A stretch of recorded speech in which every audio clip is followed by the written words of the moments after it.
At eto na naman si Jessica. Nakakita na naman ng lulutuin. Arat, simulan na natin.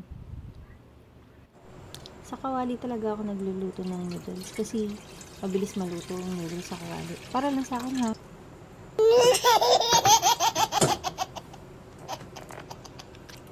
Tapos ito yung gagamitin kong gatas. Bear Brand Cerealized.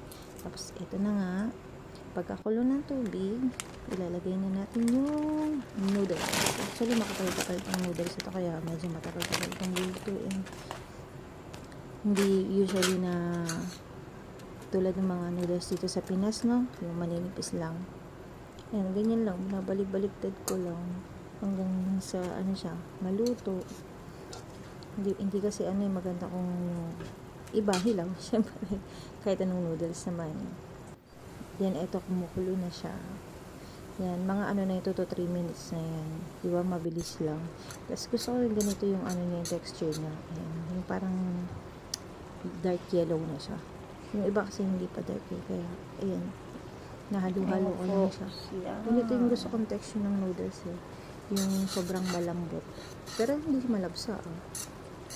Parang yung mga napapanood natin sa Korean, di ba? Ganito sila magluto ng noodles. Yan. Tapos, tinanggal ko na pala yung tubig dyan. Tapos, sinalo ko na yung gatas. Kalahati lang nito yung nilagay ko.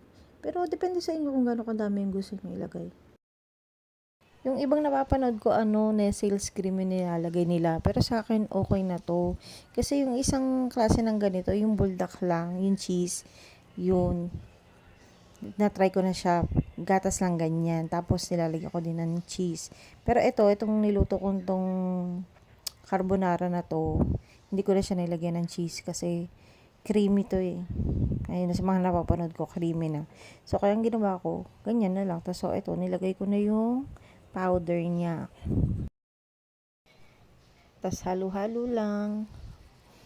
Yan, hinalo-halo ko lang siya. Ayun, kung mapapansin nyo, ang bilis talaga matuyo.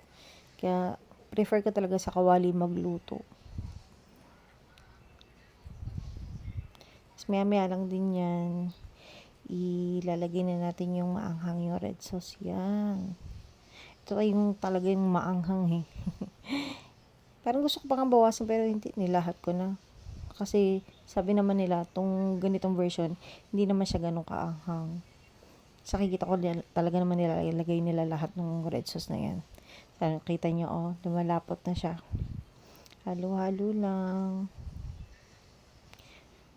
Well, combine natin. Sobrang ang lapot na niyan. Kaya hindi ko na rin siya pinatagal. Kasi etong ganitong luto na to, pag lumamig na siya, nawawala na yung niyan, yung mga sauce niya. Didikit na siya sa noodles, tapos magbubuo-buo siya.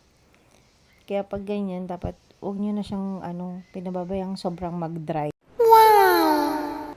Wow!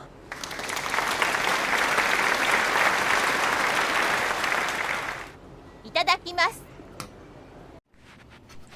So, ito na nga guys, titikman ko na siya.